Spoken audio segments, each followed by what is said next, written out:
Vamos a seguir porque tenemos el tiempo encima. Vamos a iniciar esta mesa 9 ya. Yo sé que estamos cansados y a veces resulta esto un poco eh, tipo martirio,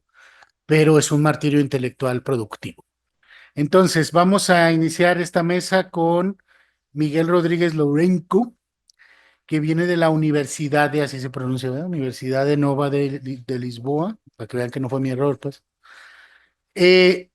que nos va a hablar sobre las periferias de la periferia, el Santo Oficio de México y los territorios allende las Filipinas. Adelante, Miguel, tienes 5 minutos. No, tienes 25 minutos. Muchas gracias. Buenos días a todos los que están aquí en línea. Am, Antes de otra cosa, agradecer a la organización del evento por tenerme aquí y decir que es un gusto 10 años después de regresar a esta casa donde organizamos con Luis René el primer Congreso Internacional sobre aplicación de la justicia inquisitorial. Y bueno, yo quisiera, el tema que tengo para compartir con ustedes, resulta de un esfuerzo de la... ¿El PowerPoint ya está o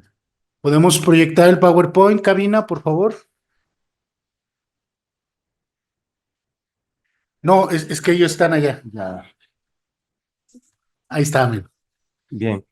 pues el tema de hoy hace parte de un esfuerzo que he estado realizando en los últimos años de mapear la emergencia de un conjunto de diversas comisarías, sobre todo en el sureste asiático y Asia Oriental, cuya emergencia pues debe mucho a la agencia de las órdenes religiosas. Yo empecé por hacer ese mapeo de las comisarías que hacían parte de la Inquisición de Goa y después me moví a las Filipinas porque en realidad en las Filipinas hay algo de común con la Inquisición de Goa, que es la agencia de las órdenes religiosas en precisamente el surgimiento de tantas y diversificadas comisarías. Y bueno, empiezo con decir que en años recientes el archipiélago de las Filipinas ha generado una atención creciente junto de los académicos que se dedican a los estudios inquisitoriales. Y después del estudio pionero de José Toribio Medina, que proporcionó a la historiografía un abanico de la tipología de los delitos relativos al archipiélago, el tema quedó olvidado durante casi un siglo. Afortunadamente, trabajos recientes han proporcionado un conocimiento más profundo sobre temáticas que Medina no había desarrollado de forma sistemática, como las estrategias de representación inquisitorial, pero también el proceso de creación de una geografía inquisitorial en las islas, en concreto su distribución en una diversidad de circunscripciones jurisdiccionales, las llamadas comisarías. En esta presentación me interesa reflexionar precisamente sobre la dinámica que generó la multiplicidad de comisarías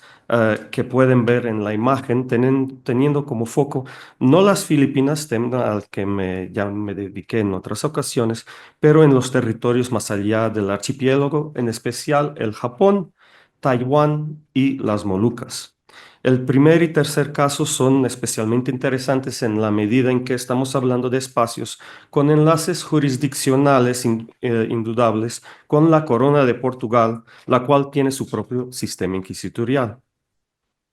En los últimos años, el estudio de la representación institucional de los tribunales de distrito ha demostrado que el proceso de organización territorial de la Inquisición española en sus espacios de conquista va de la mano con las propias dinámicas expansionistas del poder colonial español, los cuales no necesitan ser única o necesariamente militares. En Filipinas, por ejemplo, la expansión de las comisarías dependientes de la Inquisición de la Nueva España dependió mayoritariamente de la disponibilidad de las órdenes religiosas para asumir funciones de comisarios. Efectivamente, han sido muy pocos los comisarios que pertenecieron al clero diocesano.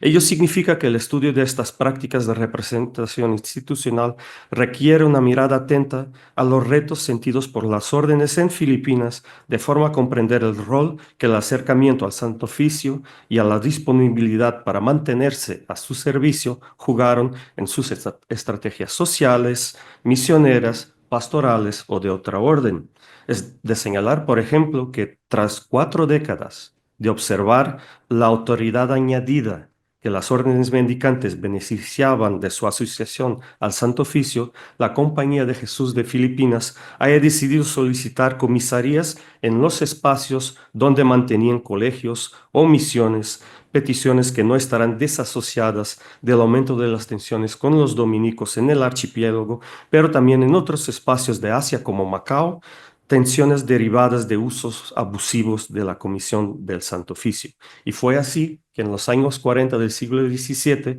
los jesuitas obtuvieron nada menos que 3 comisarías en Filipinas, cuando antes no tenían ninguna.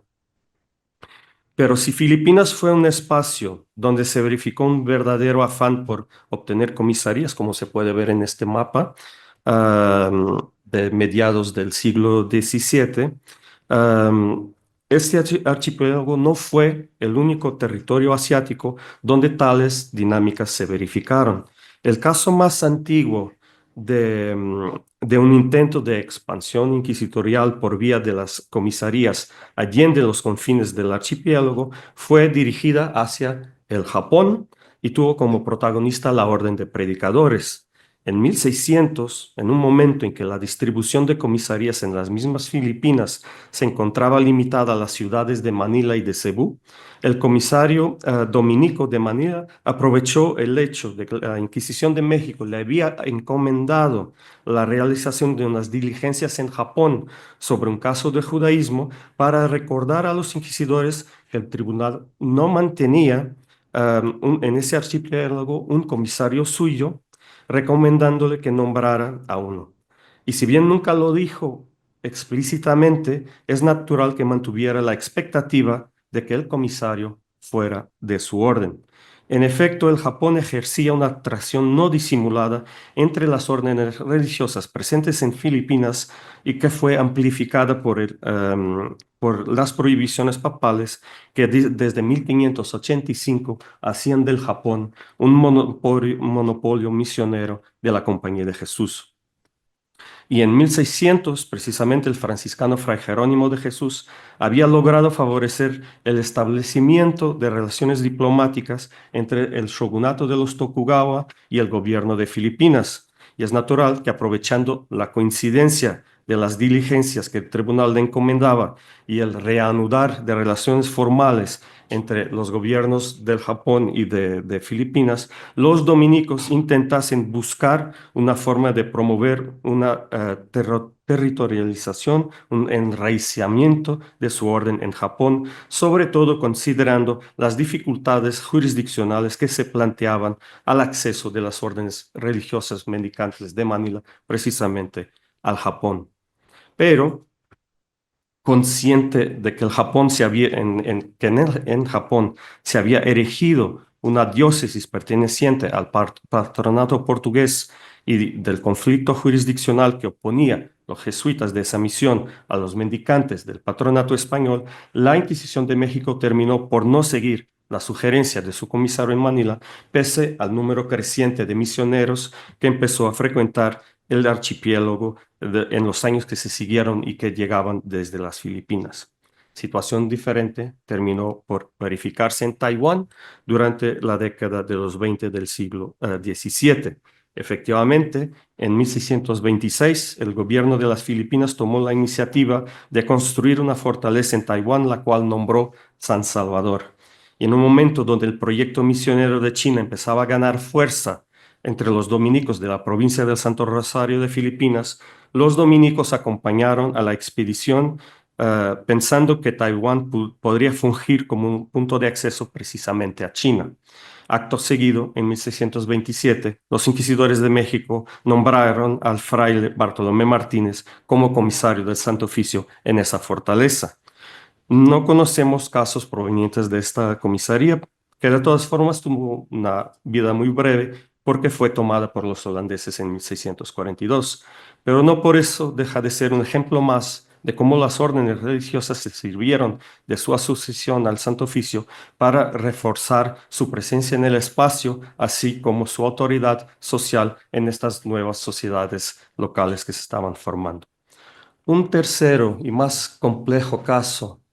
de proyección territorial por vía de la Inquisición se verificó en el archipiélago de las Molucas, específicamente en la fortaleza de Terrenate, también conocida en la documentación española por Ciudad del Rosario. La fortaleza, originalmente construida por los portugueses en 1522 tras la llegada de Fernán de Magallanes a las Filipinas y con el beneplácito del sultán local, se perdió en 1575 y fue recuperada en 1606 por una expedición hispano-portuguesa liderada por el gobernador de Filipinas, Pedro Bravo de Acuña. La gestión de los asuntos de guerra a partir de ese momento se empezó a hacer por vía de Filipinas, lo cual hizo que en las Molucas, perdón, se generara una situación jurisdiccional compleja. Por un lado, pertenecía a la Corona de Portugal debido al convenio realizado entre Carlos V y Juan III de Portugal en 1529 en Zaragoza. En lo espiritual, su vicario foráneo era nombrado por el obispado de Malaca, el comisario del Santo Oficio por la Inquisición de Goa. Y los jesuitas de esta misión pertenecían a la provincia de Malabar en India. Pero la guarnición militar y los demás gastos se hacían por vía de Filipinas, al punto en que en la segunda mitad del siglo XVII se creó una ficción jurídica que planteaba una división de jurisdicciones entre la Corona de Portugal y de Castilla, donde a la primera cabría la jurisdicción espiritual y a la Corona de Castilla la temporal. Hasta 1642, los comisarios fueron nombrados por la Inquisición de Goa y mantuvieron su actividad, correspondiéndose pues con los inquisidores, pero también con los comisarios de Manila, a quienes enviaban información siempre que fueron solicitados para ese efecto. Y hasta donde pude determinar, los comisarios del Santo Oficio nombrados por la Inquisición de Goa siempre pertenecieron a la Compañía de Jesús. Cuando en Filipinas se tomó conocimiento de la revuelta del movimiento secesionista que condujo el duque de Braganza al trono de Portugal, una de las primeras medidas que el gobernador de Filipinas tomó con respecto a las Molucas fue ordenar el envío inmediato a Manila de los portugueses Manuel Carvalho, comisario de Santo Oficio y rector de la Casa de los Jesuitas de las Molucas, y Tomé Álvarez, vicario foráneo de la fortaleza, para evitar que movilizaran la población en contra de la Corona de Castilla. Delante de esta nueva situación política, el provincial de la Compañía de Jesús de Filipinas, Francisco Colín, se apresuró a solicitar a los inquisidores de México que la comisaría de las Molucas pasara a depender del Tribunal Novohispano y que encargara esa comisaría a la persona al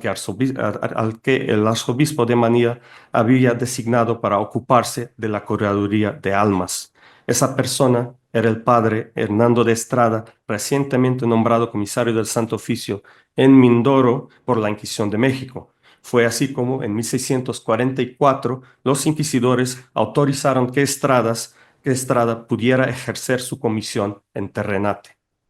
Pero la comisaría de las Molucas fue todo menos una realidad estable. En fecha incierta, el gobernador Diego Fajardo, que sucedió a Sebastián Hurtado de Corcuera, ordenó el regreso de los portugueses Manuel Carvalho y Tomé Álvarez a las Molucas, los cuales reanudaron sus funciones anteriores. En ese momento no es claro si Carvalho retomó la comunicación con el Santo Oficio de Goa como hacía antes de la secesión portuguesa. Sí se sabe que mantuvo una comunicación epistolar con otros comisarios de las Filipinas como el de Zamboanga, Alejandro López, a quien envió información sobre un caso de doble matrimonio en 1650.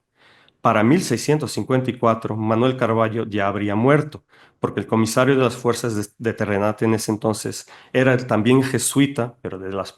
la provincia de Filipinas, Ignacio de Mújica, lo cual mencionó que era comisario por una orden general de la Inquisición de Goa para que el comisario fuera también el rector jesuítico de la isla. Tal como lo hizo el provincial Colín en la década anterior, Mújica solicitó a la Inquisición de México que nombrase un comisario suyo en la isla, presentando precisamente esta idea de que tras la conquista de la isla por Pedro Bravo de Acuña, las Molucas se quedaron en lo temporal sujetas a la corona de Castilla, mientras en lo espiritual permanecieron vinculadas a la de Portugal.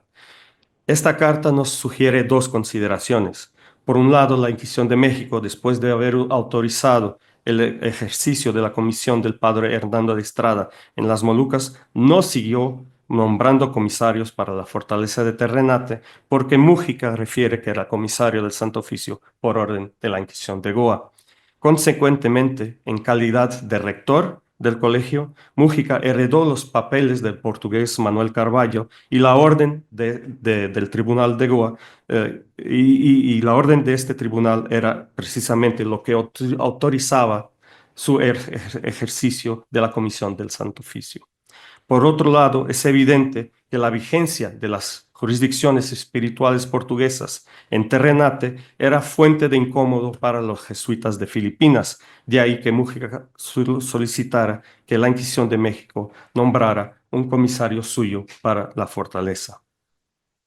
Este incómodo es evidente en el conjunto de memoriales que el jesuita portugués Francisco Bello presentó a la Inquisición de México y al Consejo de la Suprema en 1658 y 1659 para que Filipinas tuviera un tribunal inquisitorial independiente del de la Nueva España. En estos memoriales, la jurisdicción espiritual de las Molucas fue ampliamente debatida y se consideró la importancia de que el arzobispo de Manila fuera el responsable por la curaduría de almas de Terrenate y ya no el obispado de Malaca, y que la Inquisición de México por la Comisión del Santo Oficio, mientras no se fundaba un tribunal en Filipinas. Pero para eso era necesario que la jurisdicción espiritual de las Molucas se desafectara del obispado de Malaca y que la Comisión del Santo Oficio se desafectara de la Inquisición de Goa. Parece que la Inquisición de México sí tomó en cuenta el pedido de Mújica, porque en 1659 el comisario de Ternate era el padre Francisco de Miedes, jesuita también, del cual se refiere explícitamente ser, y cito, comisario de este santo tribunal por los señores inquisidores de la Ciudad de México para las Islas Molucas. Sin embargo, en el interior de la Compañía de Jesús, no todos los jesuitas mantenían la misma opinión sobre la colaboración con el Santo Oficio. Precisamente en 1659 en Roma, el procurador de la provincia de Filipinas, Francisco de Roa, puso en cuestión la licitud de que los jesuitas fungieran como comisarios del Santo Oficio debido a la duda de que si el cargo tenía jurisdicción anexa o no, lo cual los estatutos de la Compañía de Jesús prohíben que los jesuitas pudieran ejercer jurisdicción eclesiástica. Perdón, así, Roa solicitó al general de la Compañía de Jesús permiso para abandonar el ejercicio de las comisiones inquisitoriales en Filipinas. Y a partir de este momento la documentación es demasiado fragmentaria para que yo les pueda presentar con certeza cómo se solucionó la cuestión. Lo que sí sabemos es que en 1663 la Inquisición de México fue informada de una orden del general de la Compañía de Jesús que prohibía que los jesuitas de Filipinas ejercieran las comisiones, las funciones de comisarios en el sureste asiático. Por otro lado, solo en 1664 se produjo una respuesta definitiva por parte del general a la petición de Francisco de Roa, y aún así un poco ambigua, porque la respuesta decía que ningún jesuita podía ser comisario del Santo Oficio si el cargo tenía jurisdicción anexa o no, con lo cual no contestaba realmente así el cargo de comisario tenía esa jurisdicción o no. Sea como sea, antes que en México se supiera de lo que pasaba en Roma, el tribunal ya había decidido cambiar el titular de la Comisión de las Molucas. En 1659, el viejo canónigo Tomé Álvarez, el vicario foráneo portugués y antiguo notario del Santo Oficio de Goa, fue nombrado comisario por la Inquisición de México, que con este acto retiraba la comisión de las manos de los jesuitas de las Molucas por primera vez. Y en ese entonces parece ser que el comisario era todavía Francisco de Miedes, el jesuita. No es claro si en México los procuradores de la provincia de Filipinas habían ya manifestado su opinión sobre la conveniencia de dejar las comisiones que tenían en Filipinas y en Terrenate. Sea como sea, la medida seguramente no fue consensual porque, según nos relata un familiar del Santo Oficio de Manila, Miedes había tomado la iniciativa de solicitar a la Inquisición de Goa la comisión del Santo Oficio de las Molucas. Y esto ya después de 20 años de que no había fuerzas portuguesas la presencia portuguesa en las Molucas. El debate no tuvo otras consecuencias porque en 1663 las Molucas fueron abandonadas y el presidio desmantelado para mover a los efectivos militares para la defensa de Manila. Pero, y esto es lo que quería considerar, es que estos casos nos dan cuenta de la estrecha proximidad entre el incremento de los espacios jurisdiccionales de la Inquisición de México y las estrategias de las órdenes religiosas a nivel de la provincia. En el contexto de la rivalidad misionera del sureste asiático y Asia Oriental, la disponibilidad de las órdenes religiosas para permanecer al servicio del Santo Oficio sugiere que las provincias consideraron el ejercicio de las comisiones inquisitoriales como un recurso para proyectar su presencia, reforzar su enraizamiento en el territorio o incrementar su autoridad, ya sean los dominicos en Japón o Taiwán o los jesuitas en Terrenate. La obtención de la comisión del Santo Oficio significó integrar un espacio más en la gestión de los equilibrios coloniales entre las órdenes, a través del cual se establecían relaciones privilegiadas con los espacios de misión. Muchas gracias.